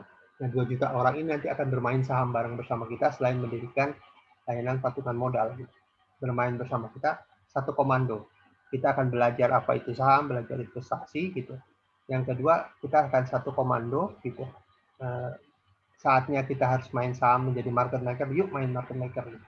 Dengan itu kita akan bisa, tanda kutip ya, tidak ada yang pasti dalam bisnis ataupun investasi, tapi kita bisa membuat keamanan bahwa insya Allah kita bisa untung sekian. Karena nanti di dalam tim koperasi ada ahli yang terus belajar, karena dari dana-dana terkumpul digunakan untuk perdalam ilmu, dia nanti akan menganalisa saham. Oh main saham ini, oh main saham ini gitu. Kita ketika ketemu satu saham, kita main bareng gitu. Di situ. Nanti untung bareng. Dia mau kita kerjain. Makanya kita ngajak Bapak Ibu. Tadi yuk gabung bersama kita. Nanti kita bisa gabung 10.000, dana 10.000 digunakan untuk apa? Satu, persiapan koperasi. Yang kedua, membantu Zokah gitu, yang sedang pertama membebasin tanah, yang kedua membangun dapur umum di OVA, membangun lembaga inkubasi bisnis buat difabel. Yang kedua nanti siap-siap tuh mendirikan koperasi. Perizinan disiapin, koperasi jadi, semua orang akan bergerak di situ, gitu. Dan kita akan kumpulin dana kecil dari orang yang banyak. Gitu. Dan kita akan berjalan bareng, kita akan kaya bareng, kita akan investasi bareng. Gitu. Yang nggak punya duit nggak apa-apa. Nanti kita bisa cari ide gimana caranya Bapak Ibu punya duit. Salah satunya kita kan sedang jalanin rehat nih, sosialisasi Ibu Rehat. Bapak Ibu bisa gabung karena nanti untuk masuk ke dalam gabung dalam komunitas rehat kita harus beli DVD tutorial yang harganya kurang lebih 75-100 ribu. Nanti Bapak Ibu ada komisi di situ dan itu bisa digunakan untuk mensampaikan. Di samping itu nanti tim Kasaba juga menyediakan beberapa macam hal untuk Bapak Ibu bisa menghasilkan uang di dalam menghasilkan mencari modal buat investasi. Dan kalaupun nggak ada, nanti kan ada koperasi. Koperasi juga sebenarnya menjadi pemain saham secara kumulatif ya, secara bareng. Sehingga kita bisa untung bareng. Dan itu kemudian untungnya dibagi buat anggota. Itu. Kembali ke Mbak Dewi. Jadi kita sedang ngajakin Bapak Ibu menjadi market maker di usaha saham. Karena dengan market maker itu, dengan kumpulan orang yang banyak itu, sebenarnya selain kita buat kegiatan sosial, kita juga bisa bareng-bareng berinvestasi dan belajar apa itu saham dan investasi lain. Itu maksud saya, mengapa hari ini kita berkumpul itu dengan teman-teman Kasaba, mungkin ada Mas Pakan di sini nanti. Ya, yang nanti akan ngatur itu semua gitu. Yang jelas, yang mau kita lakukan adalah yuk kumpul, yuk belajar, yuk investasi bareng. Gitu. Jadi kumpul, belajar, viralin menjadi anggota, dari anggota ke anggota, supaya Bapak Ibu banyak ibu-ibu, terutama ibu-ibu, karena hari ini kita akan gerakan ibu-ibu. Kalau bapak-bapak mungkin nanti sifatnya offline ya, gitu. Kita akan diskusinya offline gitu. Yang ibu-ibu itu biasa jalan dari viral ke viral gitu, dari 2, 4, 8, 16 dan sebagainya. Target kami kumpul dapat 2 juta orang, dan 2 juta orang sama bareng-bareng nanti kita investasi bareng. Media komunikasinya kita lagi cari karena Facebook lagi diserang. Tadinya sih pakai Facebook itu karena Facebook lagi diserang. Maka kita lagi cari ide lain. Bagaimana bisa nampung 1 juta orang, bagaimana informasinya bisa sampai. Saya ingin cerita ketika masih mahasiswa dulu, kalau mau demo ya gitu. Dan ini sebenarnya informasi ini menarik gitu. Kalau dulu kami ngumpulin 2 juta orang itu mudah banget. Kita punya komunitas, Bapak Ibu. Dan saya kalau mau ngumpulin 2 juta orang, ada perintah dari atas, saya hanya share SMS, dulu masih SMS ya, ke 4 orang atau 5 orang. Nanti ada 5 orang turun ke 5 lagi dan sebagainya. Dan itu hanya hitungan kurang dari sejam, orang bisa kumpul 2 juta orang di Monas waktu itu untuk demo. Sederhananya, dan itu juga kita akan lakuin. Jadi kalau nanti ada informasi baru, Bapak Ibu cuma tinggal share ke 2 orang, dari 2 orang ke 4, 8, 16, dan terus sampai ke bawah. Dan kita kompakin itu, agar kita bareng nanti bisa investasi bareng, bisa membangun, kita kaya bareng lah bersama. Itu yang mau kita kerjain di sini. Dan itu kerjanya Kasaba nanti. Kasaba akan mulai dengan kaum emak-emak dulu, dengan para ibu rumah tangga dulu. Tapi nanti untuk bapak-bapaknya lagi dipikirin, karena sekarang itu yang aktif justru hampir di semua organisasi massa itu rata-rata ibu-ibu. Karena saya nggak ngerti bapaknya pada kemana, mungkin pada sibuk kerja dan sebagainya. Hampir semua yang aktif di LSM segala, mostly kebanyakan ibu-ibu. Dan saya pikir kita akan mulai dengan ibu-ibu, tinggal bapak-bapaknya nanti bapak mau ikut kita apa enggak terserah. Gitu. Kalau mau ikut kita buat jaringan baru, tapi kita akan mulai dengan ibu-ibu. Karena dengan ini sebenarnya ibu-ibu akan banyak ibu yang tercelahkan secara finansial gitu. Termasuk belajar tentang kecerdasan finansial. Nah, Mbak Dewi nanti akan mengarahkan, karena dia sudah pengalaman di bisnis itu, hari ini masang ini, sambil nanti setelah terkumpul 2 juta orang, kita buat kooperasi, yuk kerja bareng. Menjadi market maker untuk membuat perubahan bersama. Baik, itu kurang lebih yang ingin kami sampaikan. Mungkin ada pertanyaan, silahkan. Mbak Dewi mana? Udah siap? Hadir, Pak. Hadir. Nah. Mbak Dewi kan kenal mafia di saham ya? Kenal. Pede banget, enggak lah. Jadi mafia itu adalah komunitas yang biasa orang punya duit. Nah dulu itu saya bicara dulu tahun-tahun 90-an gitu, 90 akhir. Yang sering menjadi market maker itu adalah cendana. Keluarga cendana. Kemudian dia ngurus ke suatu orang gitu. Jadi kita tahu sebenarnya kalau ada saham tapi bergeraknya naik luar biasa gitu. itu bisa cendana. Atau Bakri, keluarga Bakri. Keluarga Bakri itu keluarga karena dulu waktu Pak Ical pernah jadi menteri, tahun berapa saya lupa tuh Pak Ical jadi menteri. Kadang-kadang kita suka baca Quran, kelihatan clue-nya nih. Dia lagi ngomong sesuatu gitu. Dan itu nanti saham tertentu naik. Saham tertentu naik dan kita kejar itu kan. Dan itu kalau kita salah keluar, habis kita. Tapi kalau kita ngikut saham, asalnya ngekor dia lagi naik, gitu, kita lepas sebelum dia lepas, itu kita dapat itu. Namanya market maker. Disebut market maker karena dananya besar.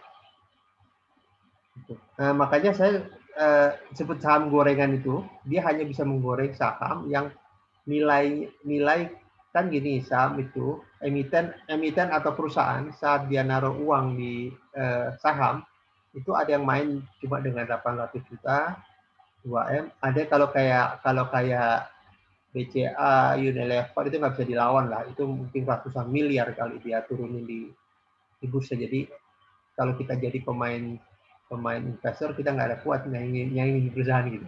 Tapi kalau cendana kuat, gitu. Karena dia bisa nyaingin itu gitu.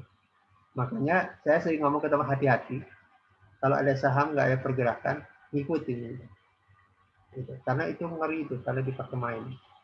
Walaupun kalau kita tahu salah mainnya sebenarnya kita bisa untung atau keluar. Jadi saya bilang tadi, kalau kita untung batasin 4% atau 5% ya. Saham Bumi Resource, nah itu saham Bumi Resource adalah saham yang sering jadi permainan. Dan itu pernah membuat orang tahun berapa saya lupa. Ada banyak orang bunuh diri tuh. Bayangin saham digerek dari harga berapa ribu sampai ke harga 50 perak. Jadi ada orang yang mainnya luar biasa. Tapi still sampai hari ini saham Bumi Resource masih legenda, masih ada macam-macam. Itu salah satu legenda di saham ya Bapak Ibu. Jadi makanya kita harus paham perkembangan harga tuh, kalau nggak. Nah kita akan main saham, lebih fokus ke saham syariah. Gitu. Komunitas saham syariah sebenarnya sekarang sudah lumayan nih, teman-teman mungkin ada yang terlibat ya di sini ya, di saham syariah. Saham syariah. Jadi sebenarnya Mbak Dewi juga boleh main ke sana tuh Mbak, di komunitas saham syariah.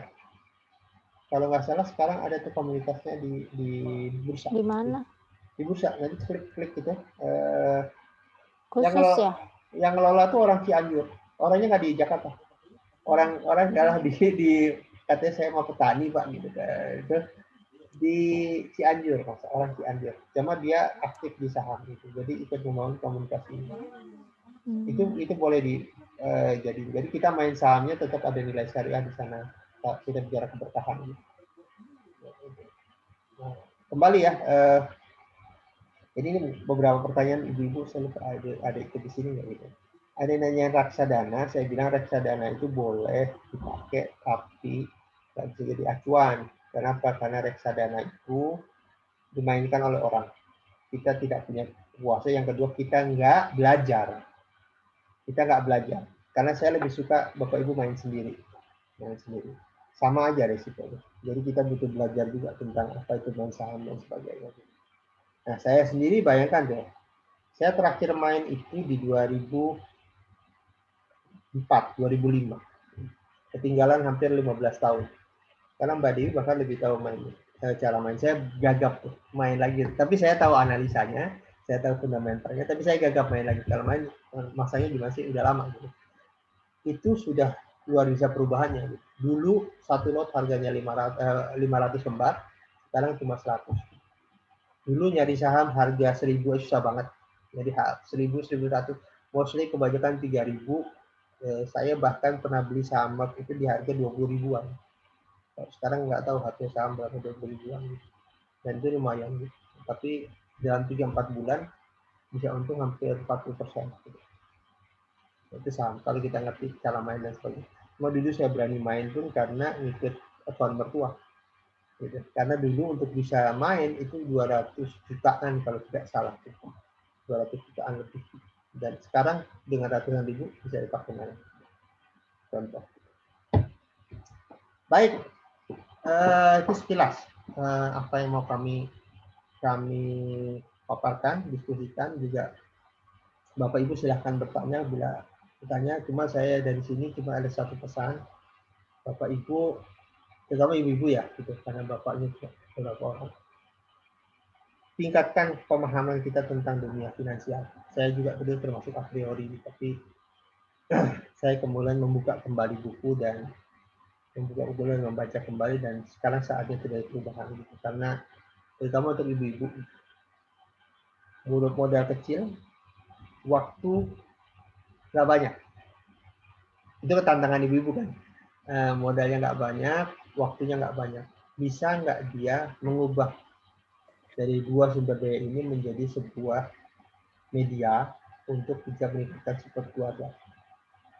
Karena sekarang orang mau usaha apa sih dengan 300.000? Tantangan, 300.000 dengan keuntungan yang besar. Lumayan Bisa tantangan. Pak, jual pisang goreng. Ya bisa goreng. Tapi waktunya nggak ada, Bu. Waktunya nggak ada. Waktunya nggak ada. Satu lagi Pak, satu lagi Pak, keuntungannya. Kalau di BNI Sekuritas kita nggak bisa jual sembarangan gitu. Jadi duit juga nggak setiap hari bisa diambil cash. Kalau udah kebeli saham. Jadi benar-benar kalau misalnya kalau di celengan nih misalnya sehari nabung 10.000, 10.000, tiba-tiba ada keperluan mendesak kan bisa langsung diambil. Iya. Kalau di saham itu benar-benar yang emang itu intinya tujuan saya sih Pak, biar duitnya nggak gampang diambil. Ya. Soalnya gatal kalau duit udah banyak. Bayangin dari 500.000 sekarang udah 2,5 juta kan lumayan ya, baru 5 bulan. Betul. Jadi peningkatan kan. Gatal, pengen jajan aja. Nah itu juga salah satu media, karena gini, kita investasi kan, gitu. Walaupun sekarang orang PHK banyak bisnis itu. Jadi sebenarnya kalau mau skema ada juga lembaga sekuritas lain yang mudah. Tinggal kuncinya sebenarnya gini, jangan ambil angsanya, tapi ambil telurnya, ada istilah gitu. Jadi kalau kita taruh uang, misalnya kita mau investasi 500.000 atau 200.000, nggak diapa-apain 200.000, kita mau ambil dari keuntungannya boleh. Misalnya ada 200.000 nih, untung misalnya 150, ambil 150-nya nggak apa-apa, tambahin dikit investasi jadi agar dia punya kali lebih banyak. Tapi ambil itu buat operasional kita boleh. Nanti ngaturnya begitu sebenarnya. Jadi kita bisa trading, kita ambil dari untungnya, bukan dari pokoknya. Istilah tadi saya bilang angsa dengan telur ya, jangan potong angsanya, tapi ambil telurnya nggak apa-apa. Agar angsanya bisa betul. Tentu kita harus ngasih makan angsanya gitu ya. Ngasih makan angsanya salah satu dengan belajar, pengetahuan dan sebagainya. Dan market maker memudahkan kita. Gitu. Coba gini sekarang,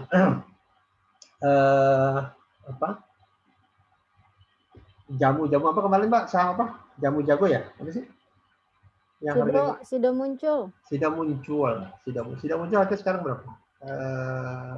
800 ya?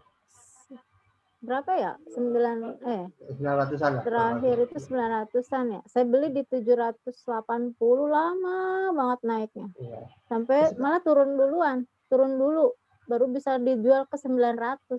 Nah, 900 perak. Sampai berapa bulan? 900 perak itu artinya kalau 100 lembar kurang lebih 90.000 ya? 9.000. 90.000. 90.000. Ya. Kalau sekarang ada orang beli saham Sido muncul, modal 1 miliar atau 10 miliar. Saham Sido munculnya naik, Pak. Pasti naik, Pak. Jadi kita nih misalnya ada 1 juta orang nih. Masing-masing naruh duit anggaplah 50.000. 50.000 itu atau tadi beli satu lot satu lot itu 90.000 kan, 90.000 kali 1 juta artinya ada 90 miliar. 90 miliar turun di Sido muncul, itu harga Sido munculnya ngeroket tuh. Naik level tertentu, kemudian ketika roket kita jual. Kenapa? Karena kembali hukum supply dan demand. Gitu. Saham itu sepi karena nggak ada yang beli, nggak ada yang jual beli kan. Gitu. Begitu jual belinya rame, maka itu akan melejit, naik level ke level tertentu. Sama aja kalau kita dagang di biasa, tahu-tahu orang nyari barang A. Gitu. Tiap orang nyari barang, otomatis yang jualan barang A menjadi banyak kan. Karena dia ingin masker ya. Iya gitu. Kayak lebaran misalnya kue nastar meningkat. Kenapa? Karena banyak orang beli kue nastar kan gitu. Jadi hukum supply dan demand kita pengaruh gitu. Itu yang saya maksud dengan market maker. Ketika harga sahamnya naik ya kita pakai persentase, nanti ada tim koperasi dari Kasaba yang akan menganalisa itu. Itu naik ke tertentu, kita lepas harga sahamnya. Yang itu terjadi keuntungan buat kita. Oke, itu aja. Ada pertanyaan? Sudah ngerti semua bermainnya? Ya sepi-sepi aja nih Bapak Ibu. Sudah ngerti cara kita bermain saham, cara kita menganalisis saham, dan bagaimana mengapa Kasaba ngajak Bapak Ibu gabung. Salah satunya adalah agar Bapak Ibu pertama punya ilmunya. Yang kedua, secara bersama kita investasi bareng, kita akan membangun namanya market maker. Kasarnya tanda kutip pengendali, bukan mengendalikan, memimpin kenaikan harga, memimpin harga gitu. Dan ketika harganya bisa kita kendalikan, kita lepas dengan keuntungan gitu, dengan keuntungan bersama, kita bisa untung bareng. Dia mau kita kejar. Samping itu ada kegiatan sosial, ada namanya juga membangun layanan patungan modal yang sedang diperjuangkan oleh teman-teman Kasaba. Mendirikan layanan patungan modal itu salah satu media agar para UMKM itu nggak harus ke bank kalau gitu. Main di platform yang kita ada, itu platformnya nanti dianalisa dulu, kemudian dibiayai oleh 1 juta orang. Maka saya bilang kalau ada satu orang ingin punya modal 200 juta, 300 juta, kalau ada 1 juta orang bantuin, maka satu orang tuh cuma modal 300 perak, maka terjadi 300 juta. Oke, ya nggak apa-apa. Memang kita tidak ngajarin saham hari ini belum gitu. Kita akan ajarin lewat sistem viral, estafet ilmu gitu. Nah, harapannya adalah terjadi belajar mengajarkan. Jadi nanti kalau Bapak Ibu nih gini, belajar untuk mengajarkan berbeda. Jadi kalau Bapak Ibu terima ilmu, sampaikan ke si B. Si B bertanya ke saya nggak ngerti, saya tanya ke yang ngajarin. Begitu yang ngajarin menjawab, saya jawab ke B, dan itu menjadi menarik. Kenapa? Karena ketika viral ini jalan, kita belajar juga sebenarnya. Jadi proses estafet ilmu itu indahnya apa? Orang bertanya dari bawah, naik ke atas, naik ke atas, naik ke atas. Kita ngerti nanya ke atas, kita ngerti naik ke atas. Begitu di atas kasih jawaban, kita turunin ke bawah. Ketika proses itu berlewati, kita juga belajar. Dan itu indahnya estafet ilmu. Dan ini yang terjadi di dalam dakwah Rasulullah juga kan. Dakwah Rasulullah dari 80 orang di rumah sahabat Arqam, kemudian diviralkan dari A, B, C, dan sebagainya. Begitu ada pertanyaan, terus terjadi viral. Dan proses bertanya itu menjadi sebuah ilmu. Jadi flow berjalan gitu. Dan saya ingin cerita, ada harapan untuk saya cerita. Jadi untuk Bapak Ibu yang punya uangnya nggak banyak, waktunya nggak banyak, Bapak Ibu bisa nanti bermain bareng. Gitu. Nanti ada tim Kasaba, tim kooperasinya dipimpin oleh Mas Farhan, teman-teman milenial itu yang akan menganalisa. Gitu. Jadi menganalisa, kemudian sifatnya mereka memberikan informasi pada anggota. Ini loh kondisinya. Yuk, kenapa kita pilih ini? Yuk main bareng dan sebagainya. Dan itu membuat kita menjadi tanda kutip relatively aman. Kalau aman nggak ada, aman 100% nggak ada. Investasi apapun tidak ada jaminan untung, tidak ada. Investasi apapun yang mau dagang es, dagang bisnis nggak ada. Tapi bahwasanya kita sudah menjaga semua kemungkinan dan memastikan bahwa ini jalan, ya itulah jalannya. So, langkah berikutnya adalah kalau Bapak Ibu mau terlibat, yuk daftarin dulu ke Mas Farhan ya tadi sebentar saya mau cari. Oke, nanti Bapak Ibu rata-rata di mana? Oh, ini rata-rata di grup Ranger ya gitu.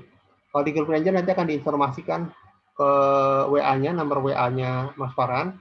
Kalau Bapak Ibu mau terlibat di dalam kegiatan Kasaba divisi emak-emak main saham atau emak-emak belajar saham ini, silahkan daftar.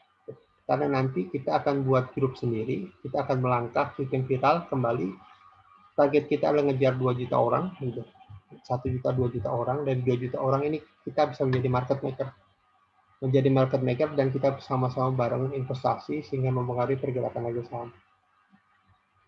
Baik, itu kurang lebih yang kami mau sampaikan, gitu. Dan harapan kami adalah Bapak Ibu nanti bisa terlibat gitu, terutama yang ibu-ibunya ya, karena kan kita mulai dengan ibu-ibu dulu gitu. karena yang bapak-bapak nanti kemungkinan akan kita ada forum tersendiri. Interupsi. Farhan ngomong Farhan dong. Oh iya. Nggak dong, diam aja ente. Oh itu ada Farhan kayaknya. Ya. Farhan. Iya siapa? Silakan Farhan. Ya. Gitu. Untuk pendaftaran ya bisa lewat PA. Nah kemarin kan udah ada Ya. yang daftar gitu. Nanti kita akan buatkan grup PA khusus untuk yang udah hadir di webinar ini gitu. Paling itu aja sih Coach. Ya oke. Ya itu Farhan dan teman-temannya yang milenial, dan saya pun belajar banyak dari mereka. Mereka yang mengatakan yuk kayak bareng gitu, karena indahnya mereka bilang bahwa ya ke depan harus berubah lah. Dan saya sendiri sebenarnya kan banyak buat kesalahan juga, mungkin teman-teman di selevel saya juga banyak buat kesalahan gitu. Jika di bawah saya sekarang saatnya milenial membuat perubahan. Jadi tugas saya adalah hanya nge-push mereka, motivasi mereka, terus memberikan wawasan. Juga ada Mbak Dewi dan teman-teman nanti yang tentang bicara saham dan yang lain. Sebenarnya ayo terlibat, bangun ini ide bagus deh teman-teman milenial. Karena nanti yang gabung di komunitas ini pertama ibu-ibu atau emak-emaknya, yang kedua teman-teman milenial. Yang bapak-bapaknya nanti mungkin ada banyak kegiatan offline-nya yang mau terlibat, ayo kita buat komunitas divisi lain khusus bapak-bapak. Karena bapak-bapak itu biasanya kompleks gitu, maksudnya kalau diskusi panjang gitu. Jadi kita harus ngerti dulu baru jalan gitu. Kalau untuk ibu-ibu bisa take action nanti. Silahkan daftar, kemudian nanti sambil belajar, sambil cari anggota, dan kita belajar. Jadi kalau bapak ibu nanti yang saya mau mulai dulu saham, ya udah sambil cari anggota bisa mulai dulu main saham. Cuma kembali saya jelaskan dulu, main saham itu tidak bisa sembarangan jam. Butuh data, butuh belajar. Nggak bisa dipungkiri ini belajar apa menentukan penghasilan kita. Gitu. Learn while you earn. Gitu. Belajar sambil menghasilkan, atau learn first then earn. Gitu. Belajar dulu kemudian menghasilkan. Ada orang nggak mau belajar, nggak bisa. Lebih bagus nggak usah main saham kalau nggak mau belajar. Belajar tuh artinya tidak harus belajar lewat buku. Belajar 1-2, dengerin, kemudian perubahan dengan belajar. Tidak harus baca buku panjang dan tebal-tebal, nggak usah. Tapi dengarkan saja pengalaman orang, itu belajar gitu. Kemarin beberapa orang ada yang waktu ke saya tentang reksadana dan sebagainya. Saya bilang, saya nggak main reksadana. Cuma dulu berkali-kali dinasihati ke saya adalah jangan pernah main reksadana. Karena kita mempercayakan uang kita pada orang lain yang sebenarnya kita sendiri tidak kuasa mengendalikan permainannya. Dan itu saya tidak pernah menyarankan, kecuali hanya sekedar iseng apa jadi masalah sebenarnya.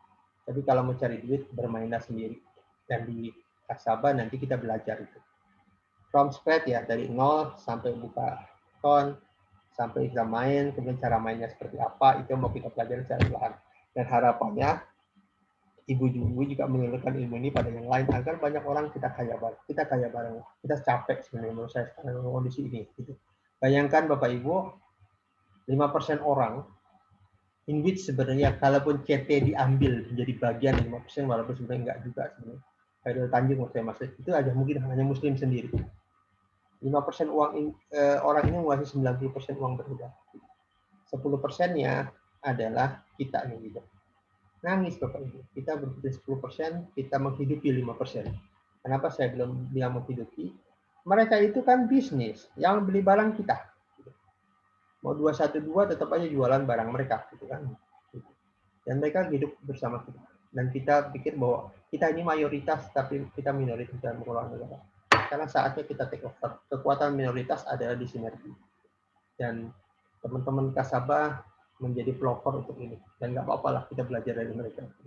Karena agak sulit juga ngumpulin orang selevel saya gitu. Karena dengan berbagai macam ide dan malah terlalu banyak diskusinya dengan teman-teman Kasaba. Ya jalan. Itu saya lebih suka gitu. Karena kompleks kita nanti kalau nanti A, B, C, D, teman-teman di Kasaba bagus, mereka justru karena dia pengalamannya nggak banyak, gitu, maka yang dia tahu hanya take action. So kita take action. Gitu. Itu maksud saya. Gitu. Baik, segitu. Nah itu udah ada Kasaba. Silahkan daftar ke situ, nanti langkah berikutnya diinfokan ke Bapak Ibu seperti apa. Yang jelas kalau di Rehab kita belajar tentang kesehatan, di sini kita belajar tentang bagaimana kaya bareng. Makanya namanya Kasabah, Komunitas Sadar Kaya Abdurrahman bin Auf. Tetap ada nama Abdurrahman bin Auf di belakang karena semangat kita adalah kita harus kaya untuk bisa membantu orang lain. Infak dan sebagainya bisa dilakukan tanpa kaya, tapi punya uang ada lebih clear sebagai Abdurrahman bin Auf. Dengan uangnya dia sudah mendanai Islam, dengan uangnya bisa dia membantu umat dalam peperangan dan sebagainya. Dan itu yang kita akan lakukan bersama-sama, kita membuat perubahan. Baik, sekian dari saya ya, dari Farhan juga, dari teman-teman Kasabah. Nanti saya nyambung ke Pak Wenar. Hari ini saya yang memimpin, besok-besok nanti Mas Farhan yang memimpin tentang keuangan, dia menjadi moderator, dan kita bareng-bareng buat perubahan. Dan saling bimbing, kemarin teman-teman juga bilang, nanti Bu Aini kemarin juga bilang, kita itu bimbing dan saling membimbing. Jadi teman-teman Kasabah diarahkan juga, sama-sama mereka membuat program juga dan kita bantu mereka. Jadi kita win-win lah. Jadi kemarin saya juga bilang ke teman-teman Kasabah, di Kasabah ini tidak ada tokoh ya, tidak ada tokoh, tidak ada siapa, tokohnya hanya Kasabah, tokohnya ada kita semua, dan kita main bareng, kita kaya bareng, kita buktikan bahwa kita umat Islam itu pantas menjadi mayoritas dan memimpin perubahan. Baik, segitu saja dari saya. Silahkan daftar kalau ada yang tertarik, dan mudah-mudahan diskusi hari ini bawa manfaat bagi kita semua. Kita tutup dengan kafaratul majelis. Assalamualaikum warahmatullahi wabarakatuh. Waalaikumsalam warahmatullahi wabarakatuh. Warahmatullahi wabarakatuh. Baik. Waalaikumsalam. Oke. Makasih Pak Ari. Ya, sama-sama. Saya tutup ya. Yuk.